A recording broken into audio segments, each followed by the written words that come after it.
और आइए शुरुआत करने जा रहा हूं आज की पहली बड़ी खबर के साथ। तो और पूरा देश देखना चाहता है कि दुनिया कैसे दिवाली मना रही है। तो आप सभी को हैप्पी दिवाली। पहली तस्वीर आपको अयोध्या लिए चलता हूं। दिवाली का ताल्लुक श्री राम लला से है। तो अयोध्या की तस्वीर आप देख रहे हैं। अयोध्या में राम लला का मंदिर दुल्हन की तरह सजा है, सज धज कर चारों तरफ रोशनी से नहाया हुआ।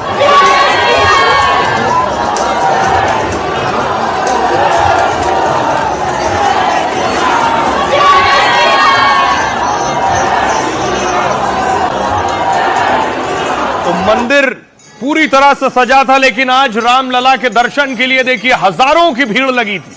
कदम रखने की जगह नहीं थी।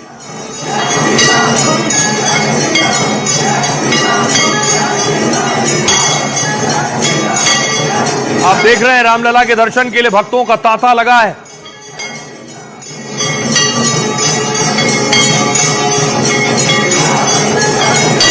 और खुद सीएम योगी आदित्यनाथ अयोध्या में थे। दिवाली के मौके पर रामलला के दर्शन किए हैं योगी ने।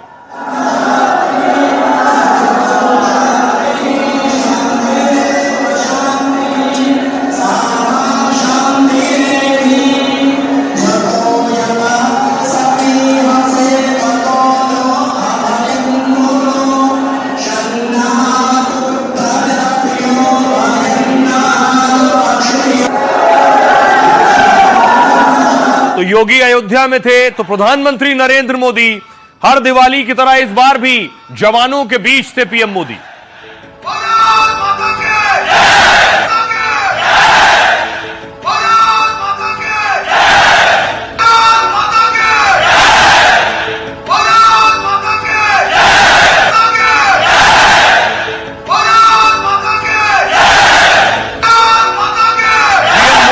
इस दिवाली भी जवानों के दरमियान थे। आईएनएस विक्रांत पर थे गोवा में।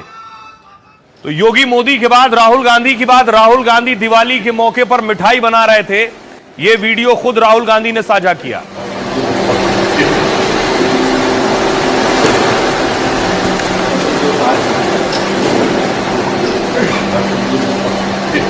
राहुल गांधी दिल्ली की एक मिठाई की दुकान में पहुंचे और उसके बाद राहुल ने वहां मिठाई बनाई और ये देखिए जलेबी भी बना रहे हैं।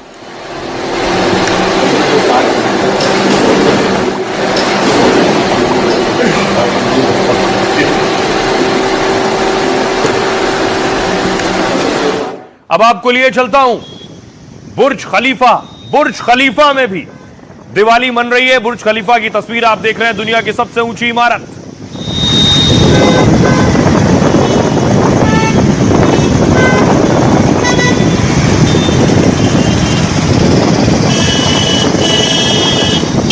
दिवाली बुर्ज खलीफा पर लिखकर आया, साथ मनाएं।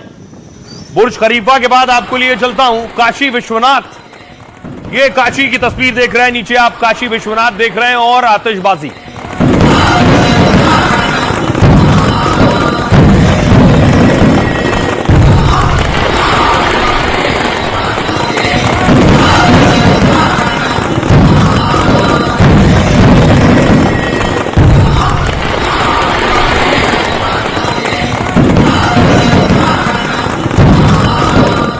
न सिर्फ काशी विश्वनाथ, ये तस्वीर पहचानिए, ये दुबई की तस्वीर मैं आपको दिखा रहा हूं। दुबई में भी जोर शोर से दिवाली का जश्न मना है।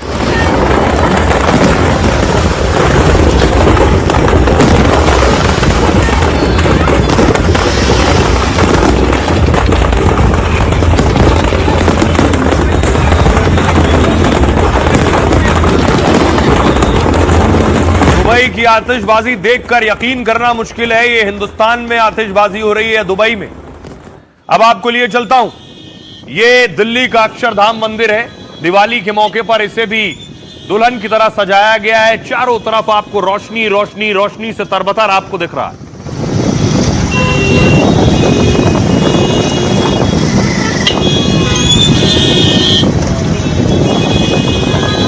अब आपको लिए चलता हूं न्यूजीलैंड। न्यूजीलैंड में देखिए कैसे दिवाली मनाई जा रही है। यानी दुनिया के हर देश में दिवाली सेलिब्रेशन हो रहा है। न सिर्फ सेलिब्रेशन बल्कि बहुत से देशों में दीपावली की छुट्टी भी है।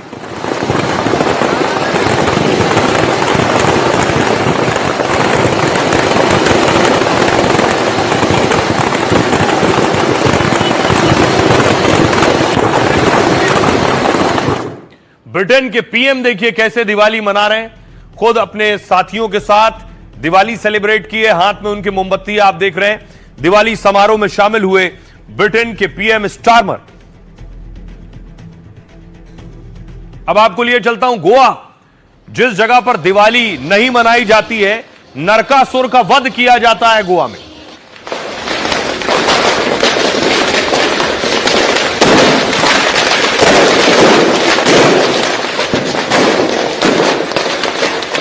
गोवा में परंपरा है कि कृष्ण जी ने नरकासुर का वध किया था, तब से यही परंपरा आगे बढ़ाई जाती है। दिवाली की जगह इस तरह से वध होता है जैसे दशहरे पर रावण दहन होता है।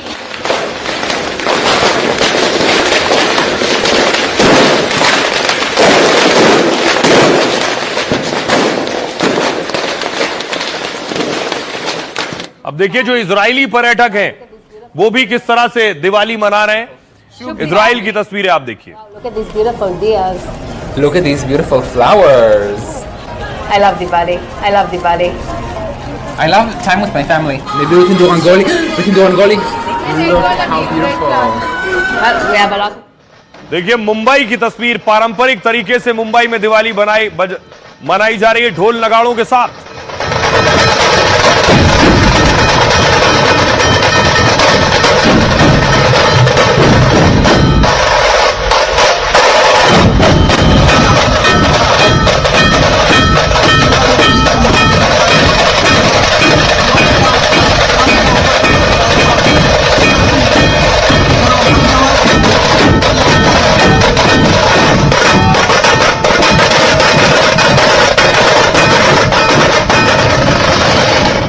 अब आपको ले चलता हूं महाराष्ट्र के ही धुले। धुले में आप देख रहे हैं मंदिर को सजाया गया है।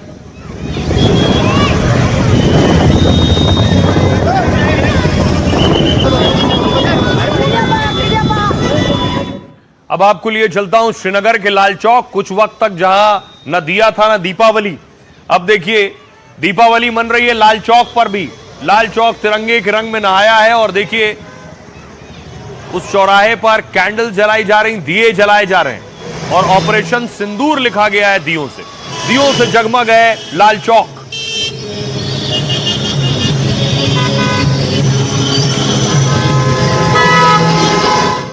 अब आपको लिए चलता हूं दिल्ली की तस्वीरें देखिए। दिल्ली का इंडिया गेट हो, राष्ट्रपति भवन हो और या कुतुब मीनार हो या बंगला साहिब हो,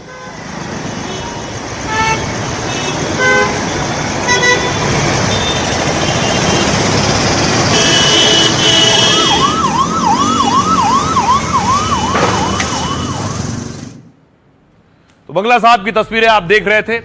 अब बात प्रधानमंत्री नरेंद्र मोदी की, जो दिवाली मनाने जवानों के बीच पहुंचे। मोदी की दिवाली और पाकिस्तान में खलबली। प्रधानमंत्री नरेंद्र मोदी हर साल दिवाली जवानों के साथ मनाते हैं। कल सुबह पीएम पहुंच गए गोवा आईएनएस विक्रांत पर। आईएनएस विक्रांत जो कि एयरक्राफ्ट कैरियर है, युद्धपोत है।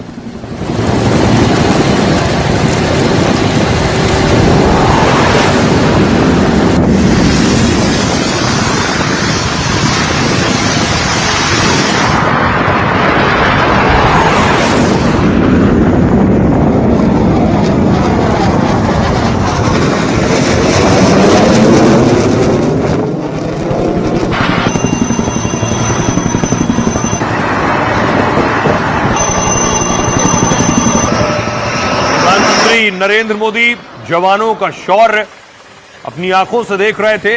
आईएनएस विक्रांत पर भारतीय नौसेना की ताकत।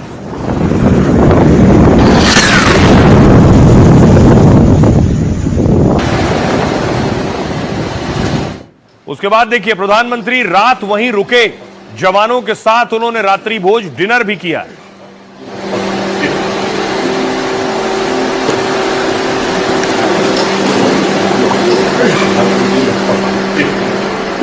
और उसके बाद देखिए रात को आईएनएस विक्रांत पर क्या हो रहा था। पीएम मोदी बैठे थे, रात को फाइटर्स उड़ान भर रहे थे युद्धपोत से।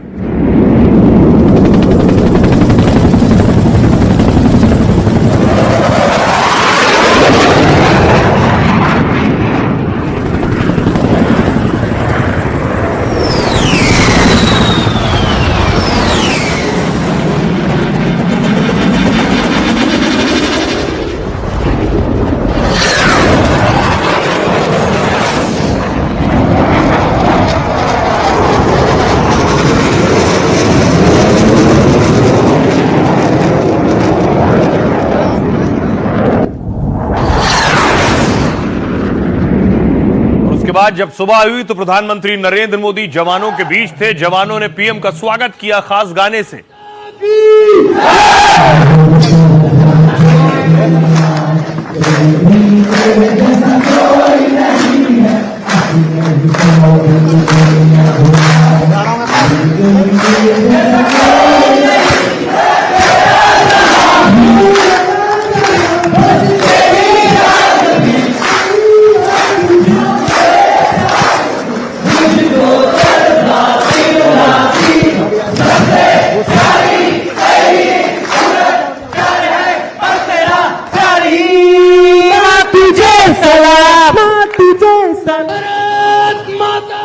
उसके बाद प्रधानमंत्री को अपने बीच देखकर जवानों की खुशी अलग थी।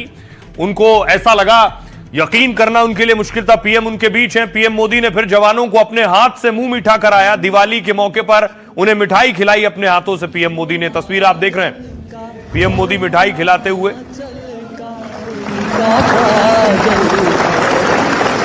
मेरे आंसुओं की मोती पे मेहरबान लिख देना, मेरे आंसुओं की मोती पे मेहरबान लिख देना, मेरे शरीर के हर हिस्से पे हिंदुस्तान लिख देना। मेरे दिन बचपन के खेल वो आंगन का चल का मेरे आंसुओं की मोती पे मेहरबान। पीएम मोदी आईएनएस विक्रांत युद्धपोत पर थे और वहां से उन्होंने पाकिस्तान को याद दिलाया कि आईएनएस विक्रांत उनके लिए कितना बड़ा खौफ और डर बना हुआ था। सुनिए। हमारा आईएनएस विक्रांत आज आत्मनिर्भर भारत और मेड इन इंडिया का बहुत बड़ा प्रतीक है। महासागर को चीरता हुआ स्वदेशी आईएनएस विक्रांत भारत की सैन्य क्षमता का प्रतिबिंब है। अभी कुछ ही महीने पहले हमने देखा है, विक्रांत ने अपने नाम से ही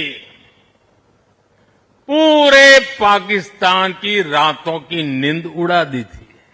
जिसका नाम ही दुश्मन के साहस का अंत कर दे, वो है आईएनएस विक्रांत। वो है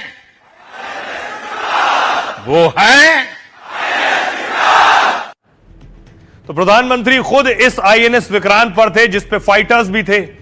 और आपको बताऊं, आईएनएस विक्रांत क्यों पाकिस्तान को भला याद आ रहा है। पहलगाम में आतंकी हमले के बाद यह आईएनएस विक्रांत तैयार हो गया था।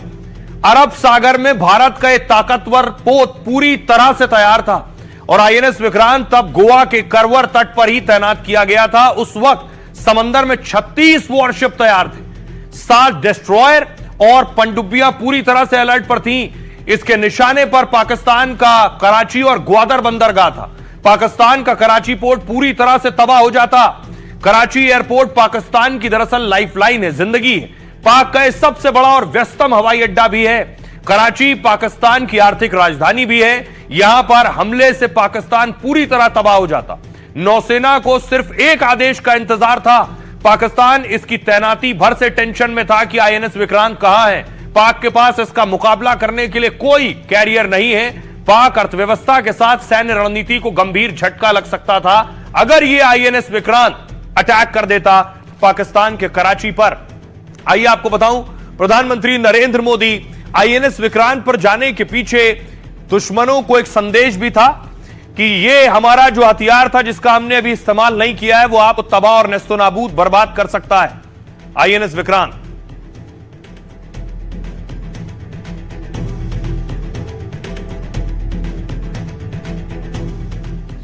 अब देखिए जरा आईएनएस विक्रांत की क्या खासियत है जो पाकिस्तान बेशक देखकर ही खौफ खाता है। आईएनएस विक्रांत एक दरअसल चलता फिरता एयरक्राफ्ट कैरियर है, भारत का सबसे ताकतवर एयरक्राफ्ट कैरियर। इसकी लंबाई देखिए जरा, 262 मीटर और चौड़ाई है 59 मीटर। भारत का गर्व आईएनएस विक्रांत 45,000 टन का है और इस पर 40 लड़ाकू विमान ले जाया जा सकता है। आपको बताऊं, हवा में एक झुंड की तरह हमला कर सकता है ये। जब 40 फाइटर इसके ऊपर है, सोचिए इससे 40 फाइटर एक साथ उड़ान भरेंगे तो क्या होगा।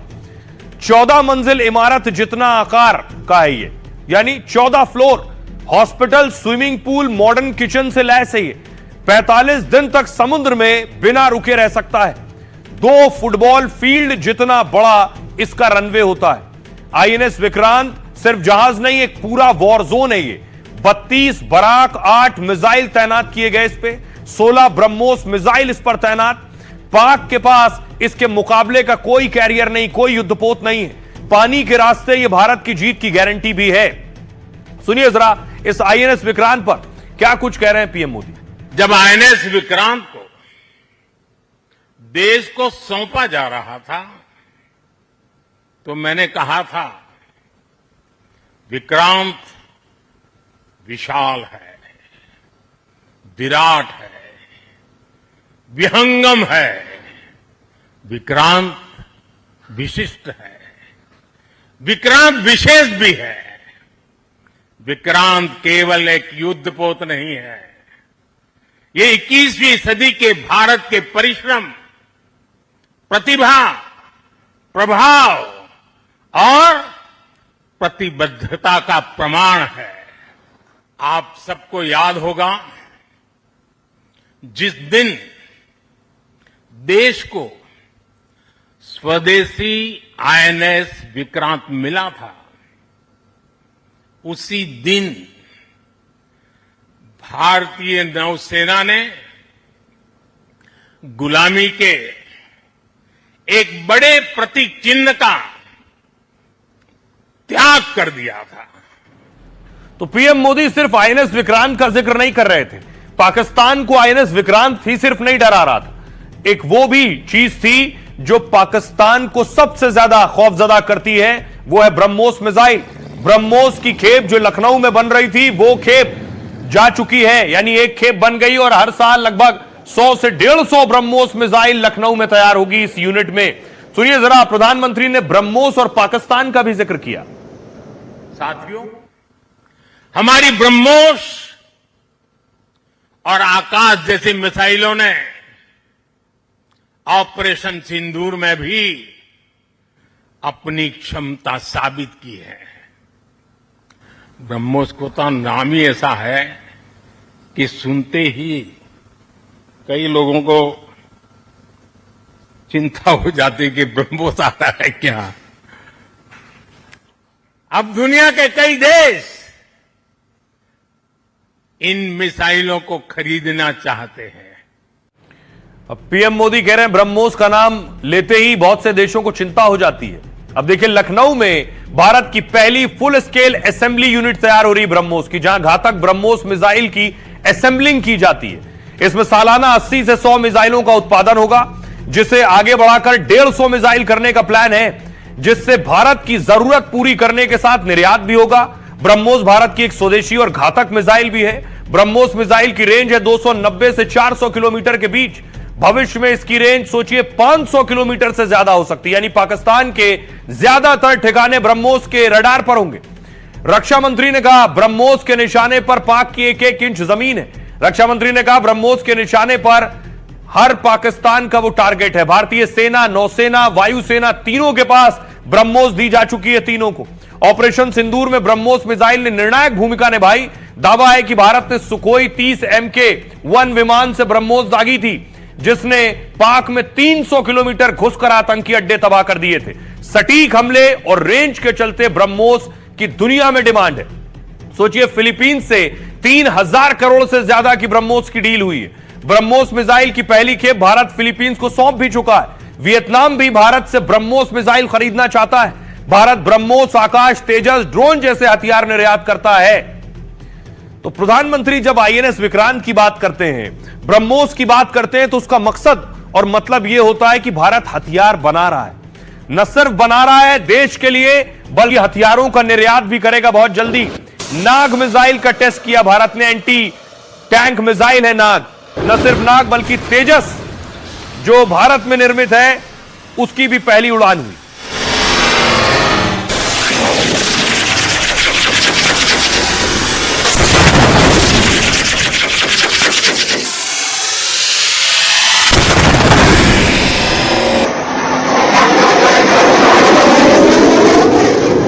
तेजस की पहली उड़ान आप देख रहे हैं जो भारत में तैयार हुआ है। यह भारत की ताकत डिफेंस सेक्टर में है। पीएम मोदी भारत को रक्षा क्षेत्र में क्यों ताकतवर और बड़ा करना चाहते हैं, उसके पीछे देखिए वजह ये क्या है। वजह ये जो हथियार आप देख रहे हैं, दुनिया को हथियारों की जरूरत है। अमेरिका इस मामले में नंबर 1 है दुनिया को हथियार बेचने में। 43% 43% हथियार बेचता है अमेरिका दुनिया को। भारत सहित कई देश अमेरिका से हथियार खरीदते हैं। अमेरिका के बाद फ्रांस दूसरा सबसे बड़ा निर्यातक है। सबसे ज्यादा हथियार बेचने वाला दूसरा देश फ्रांस है। भारत ने फ्रांस से रफाल सहित कई हथियार खरीदे। रूस यूक्रेन जंग के बीच रूस हथियारों का निर्यात कम कर रहा है, कम हथियार बेच रहा है। भारत ने रूस से S-400 खरीदा है और भारत रूस से सबसे ज्यादा हथियार खरीदता है। रूस तीसरे नंबर पर है। दुनिया में हथियार सप्लाई में चीन चौथे नंबर पर है। पाकिस्तान चीनी हथियारों का बड़ा खरीदार है। चीन ने पाक को 35% और बांग्लादेश 19% हथियार बेचे हैं। उसके बाद आता है जर्मनी, हथियारों की सप्लाई में 5वें नंबर पर है। ये इन 5 देशों की इकोनॉमी को मजबूत बनाते हैं। प्रधानमंत्री नरेंद्र मोदी ये जानते हैं कि शांति के लिए हथियार जरूरी है। जब आपके पड़ोस में पाकिस्तान जैसा देश हो, चीन जैसा देश हो, इसलिए खुद के लिए भी हथियार तैयार करने हैं और दुनिया के बाजार के लिए भी। सुनिए।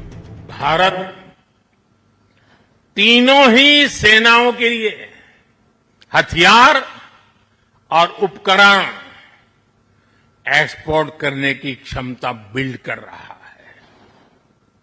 हमारा लक्ष्य है कि भारत पूरी दुनिया के टॉप डिफेंस एक्सपोर्टर देशों में शामिल हो। पिछले 1 दशक में हमारा डिफेंस एक्सपोर्ट 30 गुना से अधिक बढ़ गया है और सफलता के पीछे हमारी बहुत बड़ी भूमिका डिफेंस स्टार्टअप की है, स्वदेशी डिफेंस इकाइयों की है। आज हमारा स्टार्टअप भी दम दिखा रहा है। अब देखिए जरा, प्रधानमंत्री नरेंद्र मोदी जवानों के बीच ही दिवाली मनाते आए हैं। ये देख रहे हैं कच्छ में 2024 में पिछली दिवाली जवानों के बीच थी पीएम मोदी की। वो कहते हैं कि जब वो जवानों के बीच जाते हैं तो उन्हें लगता है वो अपनों के बीच दिवाली मना रहे हैं। उनकी हर साल की दिवाली देखिए, तस्वीर देखिए। ये 2014 की दिवाली है। सियाचिन लद्दाख में 14 में थे पीएम मोदी। 2015 में अमृतसर पंजाब में दिवाली मना रहे थे। 2016 में सुमदो हिमाचल में पीएम ने दिवाली मनाई थी। 2017 में जम्मू कश्मीर के गुरेज में थे पीएम। 2018 में हर्षिल उत्तराखंड के हर्षिल में दिवाली मनाई। 2019 में जम्मू कश्मीर के राजौरी में पीएम दिवाली सेलिब्रेट कर रहे थे। 2020 में राजस्थान के जैसलमेर में थे पीएम, दिवाली मना रहे थे। कोरोना चल रहा था, पीएम मोदी ने मास्क लगाया हुआ। जम्मू कश्मीर के नौशेरा में 2021 में दिवाली मना रहे थे। 2022 में जम्मू कश्मीर के करगिल में थे पीएम मोदी, वहां दिवाली सेलिब्रेट कर रहे थे। हिमाचल के लेपचा में 2023 में जवानों के बीच थे पीएम और गुजरात के कच्छ में 2024 में दिवाली मना रहे थे। और इस बार 2025 में गोवा में INS विक्रांत पर और नौसैनिक और नौसेना के जवानों के साथ थे पीएम मोदी। प्रधानमंत्री नरेंद्र मोदी के लिए एक दिवाली बहुत खास है, बहुत साधारण आपको नजर आएगी। जरा ये देखिए, ये तस्वीर जो मैं आपको दिखा रहा हूं, ये रंगोली बन रही है जानते कहां? जहां कभी गोलियां बरसती थी, जहां जाने जाती थी। ये तस्वीरें मैं आपको सुकमा की दिखा रहा हूं। नक्सलवाद का गढ़ हुआ करता था सुकमा। आपने सुना होगा, नक्सली यहां आते थे, लोगों को मारते थे, न शिक्षा, न अस्पताल, न सड़क। उस जगह अब दिवाली मन रही है। क्यों? क्योंकि नक्सलियों ने सरेंडर करना शुरू कर दिया है। मोदी का टारगेट है कि 2026 तक देश से नक्सलवाद को खत्म कर देना है। पहली बार सुकमा में दिवाली मन रही है, पहली बार। अगली तस्वीर आपको दिखाऊं, बस्तर की दिवाली है। बस्तर भी नक्सलवाद का गढ़ था, बस्तर में भी दिवाली सेलिब्रेट हो रही है।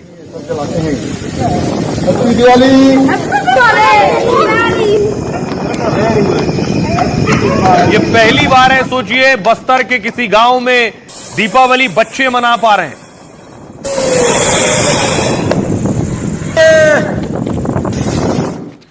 देखिए ये कैसे मुमकिन हुआ, आखिर क्या किया भारत की सरकार ने और भारतीय सेना ने और पैरामिलिट्री फोर्स ने। कैसे संभव हुआ कि नक्सलवाद का खात्मा हो। नक्सल विरोधी अभियानों ने इस साल सारे रिकॉर्ड तोड़ दिए। वामपंथी उग्रवाद से प्रभावित जिलों की संख्या सिर्फ 11 रह गई। सबसे ज्यादा प्रभावित जिलों की संख्या 6 से घटकर 3 रह गई। छत्तीसगढ़ के बीजापुर, सुकमा, नारायणपुर सबसे ज्यादा प्रभावित हुआ करते थे। ज्यादातर नक्सल इलाकों में सीआरपीएफ की कोबरा टीम तैनात की गई। तेज रफ्तार से क्या हुआ, बेस बनाए जाने लगे, जंगलों में बेस बनाए गए और फॉरवर्ड ऑपरेटिंग बेस स्थापित करने में काफी पहले समय लगा करता था। केंद्रीय गृह मंत्री ने नक्सलियों के खात्मे की एक डेडलाइन दी। उन्होंने कहा सीआरपीएफ की कोबरा टीम अब सिर्फ 48 घंटे में नया कैंप जंगलों में बना लेती है। 2-3 सालों में 2 कैंप के बीच की दूरी बहुत कम हो गई। अब क्या है, 4-5 किलोमीटर की दूरी पर एक कोबरा का कैंप है सेना का। लगातार बन रहा है कैंप से नक्सलियों के ठिकाने तबाह हुए और ऐसा इलाका नहीं बचा है जहां सुरक्षा बलों की पहुंच ना हो। नक्सलियों के लिए जंगलों में ज्यादा दूरी तक भागना संभव नहीं रहा है। नक्सलियों की सप्लाई चेन कट चुकी है, वित्तीय मदद उन्हें नहीं मिल पाती है। सुरक्षा बलों के एक्शन से नक्सलियों की नई भर्ती बंद हो गई है। घने जंगलों में स्थित नक्सल ट्रेनिंग सेंटर तबाह किए जा रहे हैं। नक्सलियों के गढ़ में 2024 में सुरक्षा बलों ने 28 नए कैंप बनाए थे और इस साल 100 नए कैंप स्थापित करने का काम शुरू हो चुका है। लगभग 1 दर्जन जगहों पर नाइट लैंडिंग का काम पूरा हो चुका है। मोबाइल टावर भी सुरक्षा बलों के कैंप के आसपास लगाए जाते हैं। सुनिए, सोचिए जरा, जिस जगह पर कभी कोई फुलझड़ी न जला पाता हो, दिया न जला पाता हो, आज वहां दिवाली जोर शोर से मन रही है, रंगोली भी बनाई जा रही है। सुनिए पीएम मोदी ने इस पर क्या कहा आईएनएस विक्रांत से। माओवादी आतंक का खात्मा। आज देश नक्सली माओवादी आतंक से मुक्ति के कगार पर है। मुक्ति दस्तक दे रही है दोस्तों। 2014 से पहले देश के करीब 125 जिले माओवादी हिंसा की चपेट में थे। 125 जिले, और वो 125 जिले पिछले 10 साल की मेहनत के कारण ये संख्या घटती गई और अब 125 से घट करके सिर्फ 11 रह गई है। 100 से ज्यादा जिले माओवादी आतंक से पूरी तरह आजाद होकर पहली बार खुली हवा में सांस ले रहे हैं। शानदार दिवाली इस बार मना रहे हैं। तो शानदार दिवाली मना रहे हैं, वो तस्वीरें भी मैंने आपको दिखाई। अब देखिए, दिवाली के मौके पर योगी आदित्यनाथ अयोध्या में थे और अयोध्या में लोगों को, बच्चों को टॉफी दे रहे थे, तोहफे, गिफ्ट दे रहे थे।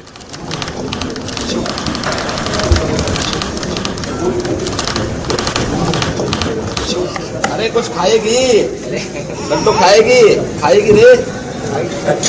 साफ करने बनाओ, चलो ठीक है। बोलो जय श्री राम। प्रणाम सर, प्रणाम।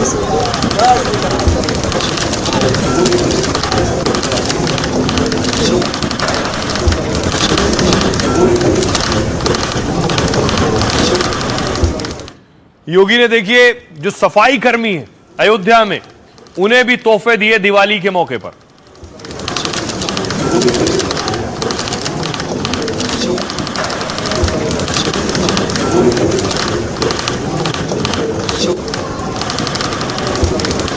दूसरी तरफ पश्चिम बंगाल की सीएम को देखिए, ममता बनर्जी भी दिवाली पर पूजा कर रही थी।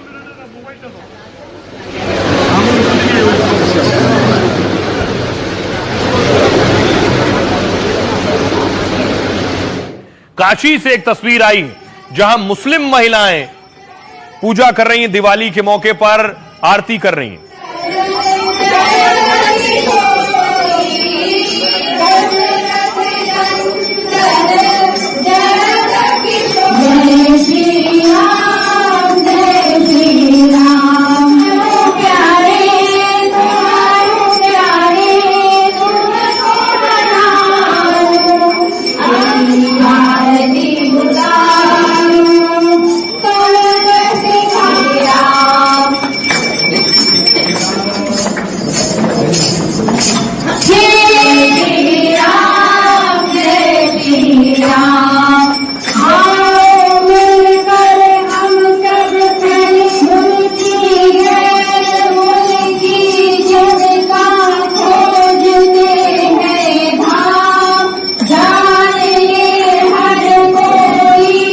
एकता का संदेश देने के लिए हम सभी बहनें इकट्ठा हुए हैं और लगभग 20 सालों से हम सभी यहाँ पे प्रभु श्री राम की आरती उतारें, क्योंकि राम भक्ति है, राम शक्ति है और राम एकता का प्रतीक है। तो हम सभी बहनें यहाँ मिलकर के उनकी आरती उतार रहे हैं, उनका गान गा रहे हैं और सबको ये एकता का संदेश दे रहे हैं कि हम कभी भी बट नहीं सकते। तो हम लोग राम जी का पूजा करते हैं, आरती भी उतारते हैं, चाहे कोई बिरादर हो, चाहे हिंदू है, चाहे ईसाई है, चाहे जुलाहा है। इस दिवाली का सबका त्यौहार है, सबका त्यौहार है। राम रहीम खुदा एक हैं। और आइए देश के बाद अब आपको दुनिया की दिवाली दिखाता हूं। ये आप देख रहे हैं दुनिया में दीपावली का जश्न हो रहा है। अलग अलग जगहों से जो तस्वीरें आ रही हैं, चाहे वो बुर्ज खलीफा हो, दुबई की दूसरी जगहों पर हो, न्यूजीलैंड हो, ऑस्ट्रेलिया हो, इन जगहों से दिवाली के जश्न की तस्वीरें आ रही हैं। न सिर्फ ये तस्वीरें बल्कि इन देशों के राष्ट्राध्यक्ष भी किस तरह से दिवाली की बधाई पीएम मोदी और भारत को दे रहे हैं वो मैं आपको बताता हूं। सबसे पहले देखिए ऑस्ट्रेलिया के पीएम एंथनी एल्बनीज, उन्होंने लिखा, आप सब रोशनी के त्योहार पर इकट्ठा हो, उम्मीद है कि आपका जीवन और चमकदार हो, त्योहार पर आप सभी खूब जश्न मनाएं। पीएम न्यूजीलैंड के क्रिस्टोफर लक्सन, उन्होंने कहा, सभी लोगों को दीपावली की ढेरों शुभकामनाएं।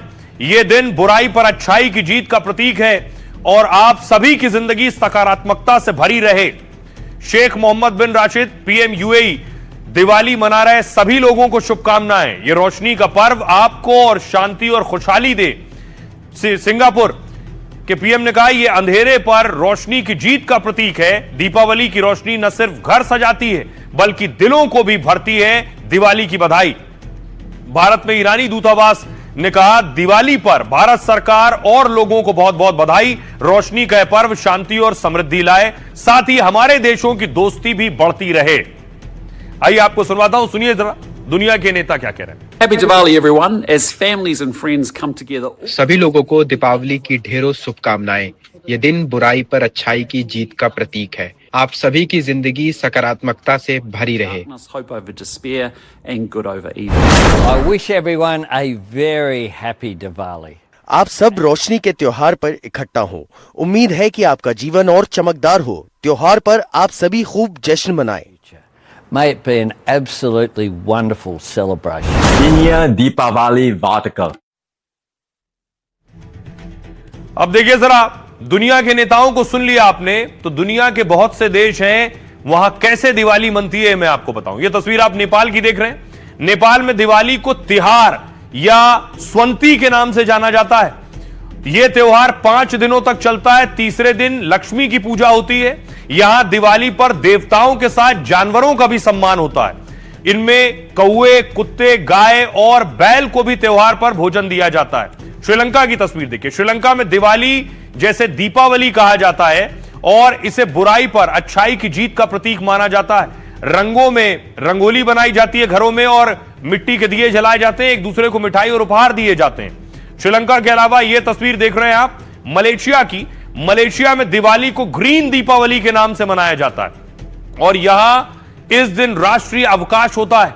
घरों को सजाया जाता है, लोग मंदिरों में पूजा पाठ करने जाते हैं। यहां पटाखों पर बैन होने से ग्रीन दिवाली कहा जाता है। सिंगापुर देखिए जरा। सिंगापुर में दिवाली प्रमुख त्योहार है। इस दिन राष्ट्रीय अवकाश यानी छुट्टी होती है पूरे देश में। यहां सड़कों पर सांस्कृतिक कार्यक्रमों का आयोजन किया जाता है और घरों को दिए से रोशन करते हैं। एक दूसरे को मिठाई बांटी जाती है। यह तस्वीर देखिए जरा।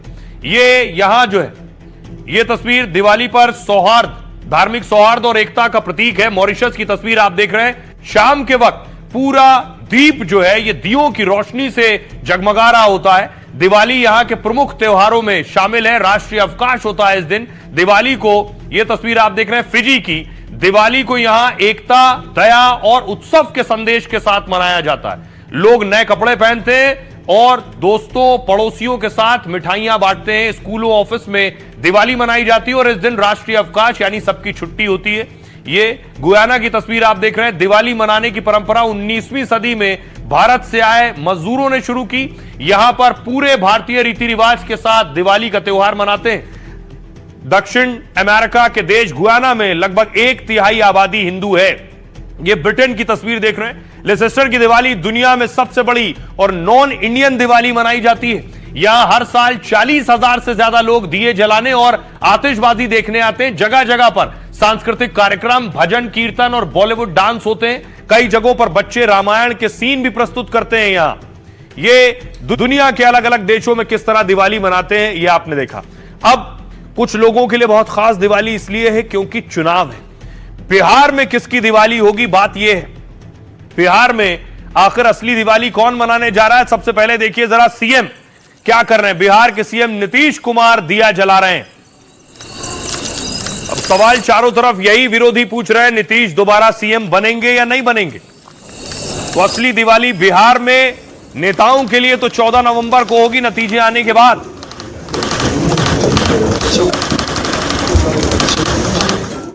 बिहार में देखिए आजकल चुनावी रौनक है।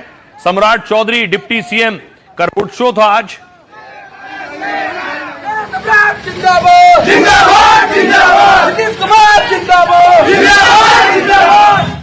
दूसरी तरफ पवन सिंह की पत्नी ज्योति सिंह जो चुनाव लड़ेंगी नहीं लड़ेंगी इस पर लड़ाई कर रही थी, उन्होंने आखिरकार रोड शो निकाला और नॉमिनेशन भी फाइल कर दिया, यानी नामांकन भी दाखिल कर दिया है।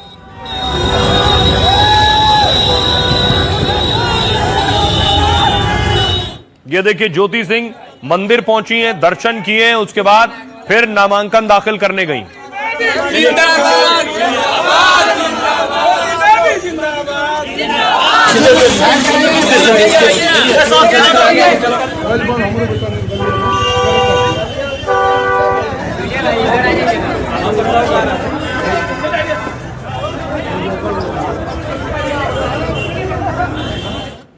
और आइए अब आपको बताऊं कि बिहार में कैसे दिवाली मन रही है।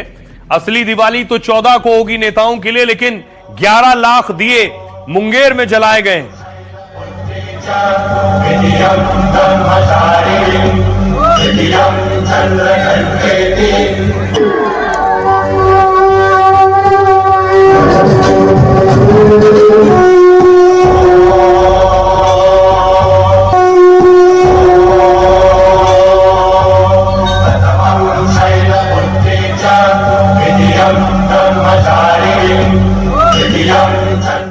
अब देखिए बिहार में असली दिवाली किसकी होगी ये सर्वेज बताएंगे। जो अब तक सर्वे आ रहे हैं वो क्या कह रहे हैं। सर्वे जो आ रहे हैं, पहला सर्वे वो कह रहा है एनडीए को 130 सीटें मिल सकती हैं और महागठबंधन को 102 से 107। दूसरा सर्वे है वो कह रहा है एनडीए को 148 से 164 सीटें मिल सकती हैं, 122 सीटें चाहिए सरकार बनाने के लिए, महागठबंधन को 75 से 90 सीटें। तीसरा सर्वे कह रहा है एनडीए को 40% वोट मिल सकते हैं, महागठबंधन को 38% से ज्यादा वोट मिल सकते हैं। चौथा सर्वे कह रहा है एनडीए को 158 सीटें मिल सकती हैं, महागठबंधन को 66 सीटें। यानी जो सर्वे हैं वो एनडीए के फेवर में ज्यादा नजर आ रहे हैं। लेकिन असली दिवाली कब होगी, किसकी होगी, ये 6 और 11 को जो वोटर जाकर वोट देगा वो बताएगा कौन दिवाली मनाएगा। अब देख जरा कुछ रिपोर्ट कार्ड आपके सामने। 2020 का है रिपोर्ट कार्ड। 2020 में चुनाव हुए, 243 विधानसभा सीटें, 122 विधायक चाहिए सरकार बनाने के लिए। बीजेपी को 74 विधानसभा में सीटें मिली थी, जेडीयू को 43, आरजेडी को 75, कांग्रेस को 19 और लेफ्ट की 12 सीटें थी। उसके बाद 4 साल बाद फिर लोकसभा चुनाव हुआ। लोकसभा चुनाव में कुल बिहार में सीटें 40, बीजेपी को 12 मिली, जेडीयू को 12, एलजेपी को 5, आरजेडी को 4 सीटें मिली, 3 कांग्रेस को और लेफ्ट के खाते में 2 सीटें आई। अब सोचिए जरा क्या कुछ कह रहे हैं, ज्योतिष क्या कह रहा है, किसके तारे ग्रह नक्षत्र उसे उसकी सरकार बनवा रहे हैं और पॉलिटिकल पंडित क्या कह रहे हैं, दोनों को सुनिए। जो चुनाव है वो बहुत ही खास हो रही है, क्योंकि नवंबर 2025 में जहां चुनाव होंगे और रिजल्ट आएंगे, इस दौरान ग्रहों की जो स्थिति बन रही है बहुत ही खास और उत्तम बन रही है। चूंकि इस दौरान शनि मीन राशि में होंगे, वहीं बृहस्पति कर्क राशि में होंगे और राहु कुंभ राशि में मौजूद होंगे। तो ग्रहों की ये जो स्थिति बन रही है इसमें आ रहा है कि सत्ता परिवर्तन के योग बन रहे हैं। एक बात तो जो टिकट का जो आवंटन हुआ, एनडीए कह लीजिए या इंडिया में कह लीजिए, महागठबंधन की बात है यदि हम करें, दोनों जगह कसमकस लड़ाई हुई। हालांकि देखिए भारतीय जनता पार्टी जो एनडीए फोल्ड में है उसने अपने डैमेज को कंट्रोल कर लिया, क्योंकि लड़ाई बहुत कसमकस है और जीत हार का जो मार्जिन होगा इस बार वह भी बहुत कम होने जा रहा है। हालांकि देखिए जो अभी तक की एज की बात हम लोग देख पा रहे हैं और समझ पा रहे हैं टिकट के बंटवारे के बाद, वहां पर एनडीए को एज मिलता हुआ दिखाई पड़ रहा है अभी तक जो है। बिहार से आज एक और तस्वीर सामने आई। चिराग पासवान जो कभी नीतीश कुमार की मुख्यमंत्री की दावेदारी के खिलाफ रहते थे, वो चिराग पासवान आज मंच पर थे। नित्यानंद राय को आप देख रहे हैं मंच पर और दिलीप जायसवाल को आप देख रहे हैं।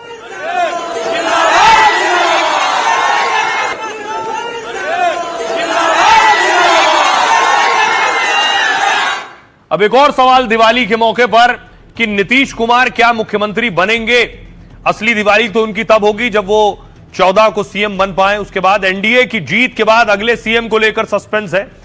अमित शाह के बयान के बाद विपक्ष ने सवाल उठाए तो एनडीए के नेता शाह के बयान का मतलब समझा रहे हैं। चिराग ने अमित शाह के बयान का समर्थन किया। यह गठबंधन में नेता चुनने की सामान्य प्रक्रिया है। सभी 5 दलों के विधायक मिलकर अपना नेता चुनेंगे। लोकतांत्रिक प्रक्रिया का सम्मान होना चाहिए। मांझी सीएम फेज घोषित करने की मांग कर रहे हैं। उन्होंने कहा बिना दूल्हा का बाराती ठीक नहीं है और नीतीश को सीएम कैंडिडेट घोषित करना चाहिए। इससे बिहार चुनाव में एनडीए को फायदा होगा। ललन सिंह जेडीयू के नेता कह रहे हैं बयान का गलत मतलब निकाला गया है। 2020 चुनाव के बाद नीतीश सीएम नहीं बनना चाहते थे। जब पीएम नरेंद्र मोदी ने फोन करके उनसे आग्रह किया तब जाकर नीतीश सीएम बनने को तैयार हुए। चुनाव बाद हर बार विधायक दल की बैठक होती है। इसी बैठक में विधायक नेता का चुनाव करते हैं। एक बार फिर कर लेंगे। लेकिन सुनिए जरा ज्योतिष क्या कह रहे हैं और एक्सपर्ट्स क्या कह रहे हैं। उम्मीद बहुत कम है नीतीश कुमार की। उनका चंद्रमा और बुध बहुत नीच का होते जा रहा है। उम्मीद हमारे हिसाब से तो बहुत कम है। सीएम का चेहरा कोई और होगा जिसका सूर्य प्रबल है और जो अभी जिसका चेहरा अभी सामने में निखर के नहीं आया है। कोई नया फेस जरूर आएगा जिसके बारे में ये अष्टम भाव की चर्चा जो है, जो दबी हुई है, जो अभी तक सामने नहीं आई है, वो खुल के आएगी। जो नीतीश एक सर्वमान्य नेता तो सब कह रहे हैं कि हाँ जी उन्हीं के लीडरशिप में चुनाव में जा रहे हैं, लेकिन भारतीय जनता पार्टी ने मुख्यमंत्री पर एक पेच फंसा दिया कि विधायक दल चुनेगा। तो अब इसका असर क्या होगा हम लोग अभी नहीं कह सकते। लेकिन हम लोगों ने बिहार में देखा है कि कब कौन किधर चला जाए, खासतौर से नीतीश कुमार जिनको पलटूरा हम भी कहा जाता है। एक ही चीज जो एक डिफरेंशिएटर है कि चूंकि लालू तेजस्वी और नीतीश पहले भी मिलकर एक साथ रहे हैं, कहीं ऐसा कोई खेला हो जाए तब तो बात ही पलट जाएगी। अब सवाल है ये कि आखिर नीतीश की बात हो गई, एक्सपर्ट्स को आपने सुन लिया, तेजस्वी यादव का क्या होगा? क्या वो सीएम बनेंगे? वो इस बार पूरी तरह से तैयारी कर चुके हैं, कई मौकों पर बोल भी चुके हैं कि मुख्यमंत्री वही होंगे, बेशक कांग्रेस ना बोल रही हो। राघोपुर से पर्चा भरा है तेजस्वी यादव ने, लेकिन तेजस्वी के खिलाफ तेज प्रताप ने अपना कैंडिडेट उतार दिया है और बीजेपी ने भी यादव कैंडिडेट उतार दिया है। देखिए नतीजे में आपको बताऊं क्या नतीजे रहे हैं अब तक। 2020 में राघोपुर सीट से चुनाव हुआ, बीजेपी के कैंडिडेट हारे। तेजस्वी 38,000 वोटों से राघोपुर से जीत गए थे। तेजस्वी को तब करीब 49% वोट मिले थे। इस बार प्रशांत किशोर की पार्टी ने भी यहां उम्मीदवार उतार दिया है। तेज प्रताप ने भी भाई के खिलाफ उम्मीदवार उतार दिया है। 2015 देखिए, तब भी बीजेपी का कैंडिडेट हारा था राघोपुर से, तेजस्वी जीते थे। 15 में तेजस्वी का सामना सतीश से हुआ, तब तेजस्वी 22,000 से ज्यादा वोटों से जीते थे। लेकिन 2010 में जब राबड़ी देवी यहां से लड़ी, तब राघोपुर में लालू परिवार को झटका लगा था। तब सतीश यादव ने राबड़ी देवी को शिकस्त दे दी थी। 13,000 से ज्यादा वोटों से राबड़ी हार गई थी। अब सवाल यह है कि राघोपुर की इस सीट से तेजस्वी भी लड़ रहे हैं चुनाव। तेज प्रताप ने भी कैंडिडेट उतार दिया है, बीजेपी ने भी यादव कैंडिडेट दिया है और प्रशांत किशोर का भी कैंडिडेट है। 10-20 हजार वोट इधर उधर कटे तो तेजस्वी की सीट फंस सकती है। देखिए जरा, लेकिन बिहार में सर्वे क्या कह रहे हैं, सीएम आखिर कौन होना चाहिए? अलग अलग सर्वे। पहला सर्वे आया, वो कह रहा है उनमें लोग 42% लोग चाहते हैं नीतीश सीएम हो, 9% चाहते हैं प्रशांत किशोर, तेजस्वी को 15%, चिराग को 8% लोग चाहते हैं। दूसरा सर्वे आया, प्रशांत किशोर को 23% से ज्यादा लोग चाहते हैं सीएम, तेजस्वी को 36% से ज्यादा लोग, नीतीश को 15%, लगभग 16% और चिराग को 8.8%। तीसरा सर्वे देखिए, तेजस्वी को 30.5% लोग सीएम के रूप में देखना चाहते हैं, नीतीश कुमार को 27.4%, प्रशांत किशोर को 13% और चिराग पासवान को 12% लोग सीएम देखना चाहते हैं। तो अलग अलग सर्वेज ये बता रहे हैं। अब जरा सुनिए ज्योतिष क्या कुछ कह रहे हैं और बीजेपी के नेता क्या कह रहे हैं तेजस्वी पर। उम्मीद बहुत कम है। उनका शनि का जो महादशा है वो उनके ऊपर काफ़ी भारी है। अष्टम का शनि उनको मुश्किल में डालेगा। अभी उनका संघर्ष का समय है। 18 साल का जो समय है उनके लिए काफ़ी संघर्ष का समय, मुश्किल में डालेगा उन्हें। अभी लंबा समय है, कम से कम 10-12 साल अभी उनको लंबा खींचना पड़ेगा संघर्ष। भले ऑपोजिशन में रहें, उम्मीद उनकी कम है, नया चेहरा आएगा। तेजस्वी जी बार बार कह रहे हैं कि हम क्राइम और करप्शन फ्री सरकार देंगे, तो लोगों को हंसी आती है। सत्ता में रहकर उन्होंने क्राइम और करप्शन को ही बढ़ावा दिया है। करप्शन और क्राइम का चादर ओढ़े हुए व्यक्ति जिसके द्वारा हमेशा इसी प्रकार का काम किया गया है, बिहार वासी जानते हैं उनको।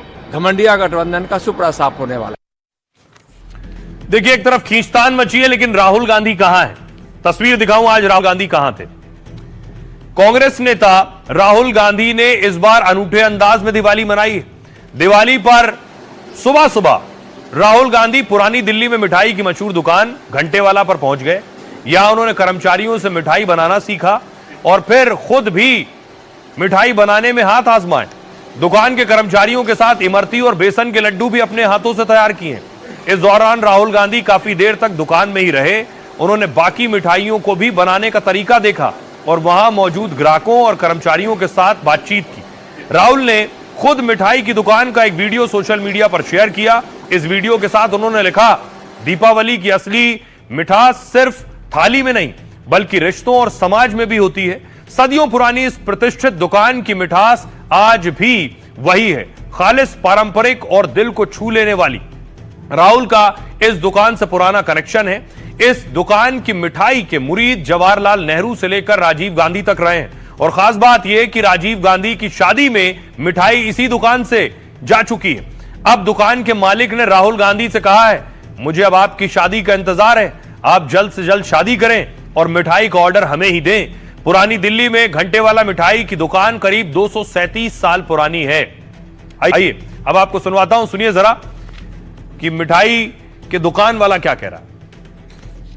अध्यक्ष के सीट पर किसी बड़े ठेकेदार को दे दिया, ललन जी के सीट पर आरजेडी ने सुबह, और कहलगांव के सीट के चलते उन्होंने सारे सीटों पर दे दिया। अत्यंत पिछड़ी जाति पर, दलितों पर, बाहर। ऐसे चलेगा क्या? जिस तरीके से टिकट बांटा गया है ये बिल्कुल गलत है। आरजेडी जान रही है कि इस चुनाव में वो बुरी तरह हारेगी, इसलिए वो अपनी पार्टी बचाने के लिए ज्यादा सीटों पर चुनाव लड़ रही है। महागठबंधन पूरी तरह फेल हो गया है। महागठबंधन में महाफूट है। बिहार के सत्ता में इतने दिनों से हैं, कुर्सी की लड़ाई के लिए सब लड़ रहे हैं, लेकिन सत्ता की उनको चिंता है, यहाँ जनता की चिंता है महागठबंधन को। इसलिए कहीं कोई मुकाबले में नहीं है, मुकाबला बिल्कुल साफ है। बिहार की जनता तेजस्वी यादव जी महागठबंधन के साथ है। उलझे हुए लोग हैं, जनता उलझे हुए लोगों को नहीं पसंद करती है, जो अपने ही में सिर्फ उडव्वल कर रहे हैं।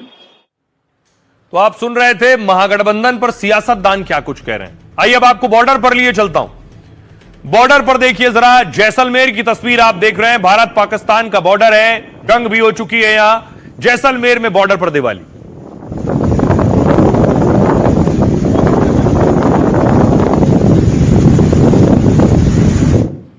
अगली तस्वीर देखिए, अखनूर बॉर्डर की तस्वीर देख रहे हैं, जहां जवान परिवारों के साथ नहीं है लेकिन वहां अपनों के बीच रहकर, अपने साथियों के बीच रहकर दिवाली मना रहे हैं। कह के देखिया जो है बड़ी बारी कह के देखिया।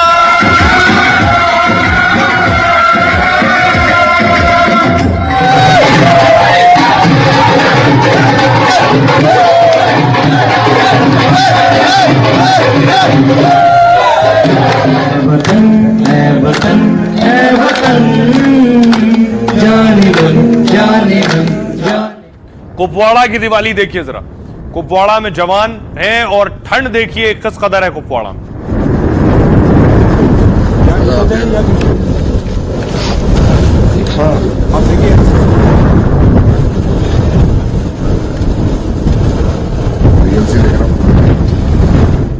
आइए अब बात मिठाई की। दिवाली का मौका है, देश और दुनिया में कैसे दिवाली मनाई जा रही है आपने देख लिया, लेकिन दिवाली के मौके पर कुछ मिठाई सबसे ज्यादा वायरल है, सबसे ज्यादा डिमांड में भी है, बेशक लोग खरीदे ना, लेकिन इसके बारे में जानना जरूर चाहते हैं।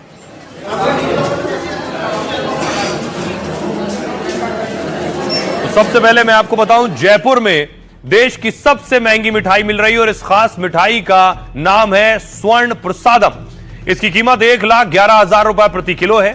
दरअसल स्वर्ण प्रसादम मिठाई में 24 कैरेट सोने की परत है और इसे सोने की भस्म से तैयार किया है जो खाया जा सकता है। मिठाई में केसर के साथ ड्राई फ्रूट्स का इस्तेमाल हुआ है। इसी दुकान में 24 कैरेट पिस्ता लॉन्ज मिठाई भी रखी है।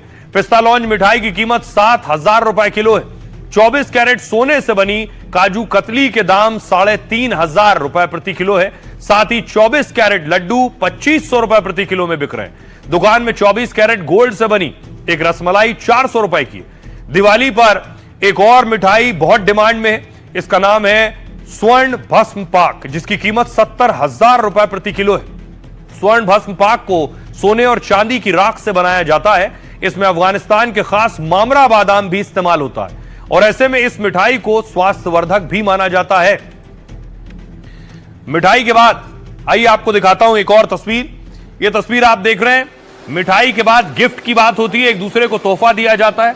तो बहुत से ऑफिस ऐसे हैं जो अपने एम्प्लॉइज को, अपने कर्मचारियों को इस तरह के गिफ्ट देते हैं जिससे उनकी खुशी का ठिकाना नहीं है। देखिए जरा,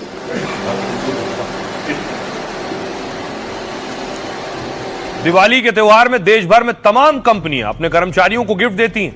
इन्हीं में कुछ कंपनियां ऐसे गिफ्ट भी देती हैं जो सोशल मीडिया पर वायरल हो जाते हैं और इनकी चर्चा हर कर्मचारी करने लगता है। यह तस्वीर देखिए, चंडीगढ़ की एक फार्मा कंपनी ने भी अपने कर्मचारियों को गिफ्ट दिया।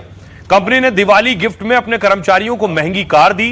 कंपनी में कर्मचारियों की रैंकिंग के हिसाब से एसयूवी तक गिफ्ट में दी गई है। अब इस गिफ्ट की तस्वीरें देश भर में सोशल मीडिया पर वायरल है। ऐसी एक और सैनिटरी वेयर कंपनी अपने दिवाली गिफ्ट को लेकर सुर्खियों में है। इस कंपनी के कर्मचारी ने अपनी दिवाली गिफ्ट हैम्पर के वीडियो शेयर किए हैं जिसमें दिख रहा है कि गिफ्ट में 20 ग्राम चांदी का सिक्का और एयर फ्रायर, एक कॉफी मशीन कॉपर का दिया है और इसमें कई और चीजें दी गई हैं। ऐसे ही नोएडा की इन्फो एज कंपनी भी दिवाली गिफ्ट को लेकर वायरल हो रही है। इस कंपनी ने कर्मचारियों को इस बार एक लग्जरी सूटकेस, स्नैक्स का खूबसूरत बॉक्स और एक दिया तोहफे में दिया है। कुछ लोगों ने इसके वीडियो शेयर किए। वीडियो में ऑफिस में हर डेस्क पर एक जैसी पैकिंग में गिफ्ट रखे हैं जिससे पूरा माहौल त्योहार जैसा लग रहा है। कुछ कर्मचारियों ने इस मौके का रील्स बनाकर सोशल मीडिया पर शेयर किया जिसे लेकर दूसरे कर्मचारी अलग अलग प्रतिक्रिया पोस्ट कर रहे हैं।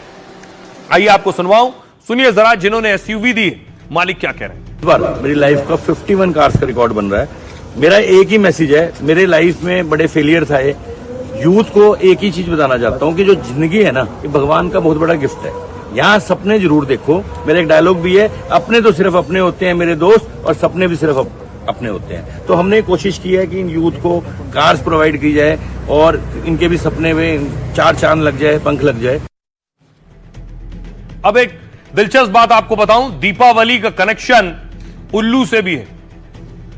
उल्लू का शिकार जंगलों में बढ़ जाता है। इस बीच फॉरेस्ट ऑफिसर्स की छुट्टियां कैंसिल कर दी गई हैं कि उल्लू का शिकार ना हो और उल्लू की पूजा भी होती है।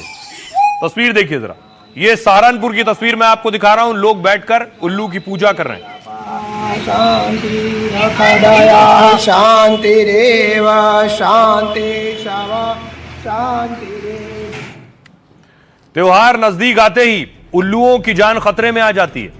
अंधविश्वास के कारण इन पक्षियों के तस्कर सक्रिय हो जाते हैं। कई तांत्रिक दावा करते हैं कि उल्लू के पंख, नाखून, चोंच या आंख से तंत्र साधना करने पर धन की प्राप्ति होती है और इसी अंधविश्वास में दीपावली से पहले उल्लुओं के शिकार और इन पक्षियों के अवैध व्यापार की घटनाएं बढ़ जाती हैं।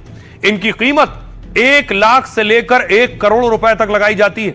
सबसे ज्यादा डिमांड 5 पंजे वाले उल्लुओं की बताई जाती है। 2.5 किलो वजन वाले उल्लुओं की डिमांड भी ज्यादा होती है।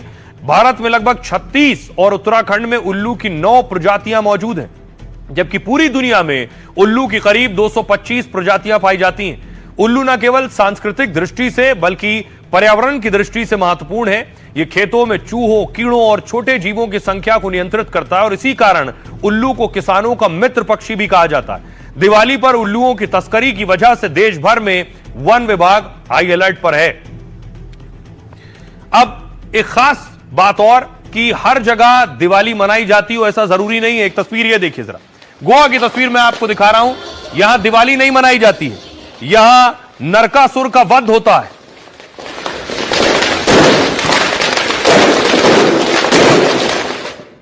देखिए जरा कौन कौन सी जगह है जहां दिवाली नहीं मनाई जाती है। मध्य प्रदेश देखिए, मध्य प्रदेश के मंदसौर में दिवाली नहीं मनाते हैं, यहां लंकापति रावण की पूजा होती है। रावण को विद्वान, शिव भक्त और लोकप्रिय राजा के रूप में पूजते हैं। मध्य प्रदेश का मंदसौर जिले का रावण की ससुराल भी कहा जाता है इसे, इसलिए यहां भगवान राम की जगह रावण को महान बताया जाता है। राजस्थान देखिए, राजस्थान में कई जगहों पर दिवाली का त्योहार नहीं मनाया जाता। मान्यता है कि यहां पर रावण ने मंदोदरी के साथ शादी की थी, इसलिए यहां के लोग रावण को दामाद मानते हैं और दिवाली नहीं मनाते हैं। उत्तर प्रदेश के मिर्जापुर जिले के कुछ गांव ऐसे हैं जहां दिवाली पर सन्नाटा रहता है। यहां चौहान वंश के क्षत्रिय परिवार के लोग दीपावली के दिन कोई जश्न नहीं मनाते हैं। उनका मानना है कि इसी दिन मोहम्मद गौरी ने पृथ्वीराज चौहान की हत्या की थी और इसी वजह से यहां के लोग दिवाली को शोक दिवस की तरह मनाते हैं। तमिलनाडु चलिए, तमिलनाडु की कुछ जगहों पर दिवाली का त्योहार नहीं मनाते हैं। तमिलनाडु में नरक चतुर्दशी को अधिक महत्व दिया जाता है। यह मान्यता है कि इस दिन भगवान श्री कृष्ण ने नरकासुर राक्षस का वध किया था। नरक चतुर्दशी दिवाली से एक दिन पहले छोटी दिवाली के दिन होती है। केरल राज्य में दिवाली का त्योहार नहीं मनाते हैं, सिर्फ कोच्चि शहर में ही दीपावली का त्योहार मनाया जाता है। कहा जाता है कि दिवाली पर राजा महाबली की मौत हो गई थी। केरल में दानवों के राजा महाबली दान और तपस्या के लिए जाने जाते हैं। उन्होंने ही विष्णु के वामन अवतार को सब कुछ दान कर दिया था। राजा महाबली के सम्मान में केरल के लोग ओणम त्योहार मनाते हैं, जबकि दिवाली के दिन मौत की वजह से इस दिन शोक होता है। कर्नाटक में के कोलार में दिवाली का त्योहार नहीं मनाते हैं। 200 साल पहले टीपू सुल्तान ने 800 ब्राह्मणों को यहां मरवाया था। यह हमला छोटी दिवाली के दिन हुआ था, इसलिए यहां लोग शोक मनाते हैं। और अब बारी लाइफ के फंडा की है। आपको बताऊंगा क्या है लाइफ के फंडा में खास आज। दीपावली जिंदगी में रोशनी, खुशहाली और नई शुरुआत का प्रतीक है, लेकिन क्या आपको पता है कि दिवाली में मां लक्ष्मी के साथ भगवान गणेश जी की पूजा क्यों की जाती है? यह सिर्फ एक धार्मिक परंपरा नहीं, बल्कि इसके पीछे अहम फंडा भी छिपा है। लक्ष्मी जी जो धन और संपन्नता की देवी माना जाता है, जबकि गणेश जी को बुद्धि, विवेक और कामयाबी के देवता। मान्यता है कि अगर लक्ष्मी जी की पूजा अकेले की जाए तो धन तो आता है लेकिन टिकता नहीं है, क्योंकि धन के साथ सही समझ और बुद्धि ना हो तो धन अहंकार और लालच का कारण बन जाता है। गणेश जी की पूजा लक्ष्मी जी के साथ करने से बुद्धि, संयम और स्थिरता आती है। यानी अगर लक्ष्मी जी धन देती हैं तो गणेश जी उस धन को स्थायी और उपयोगी बनाते हैं। मतलब गणेश जी और लक्ष्मी जी की पूजा में फंडा है, सिर्फ पैसा ही खुशी नहीं देता, बल्कि सही सोच और विवेक के साथ इसका इस्तेमाल जिंदगी में स्थायी सुख और कामयाबी लाता है। बहरहाल अपना और अपनों का बहुत बहुत ख्याल रखिए।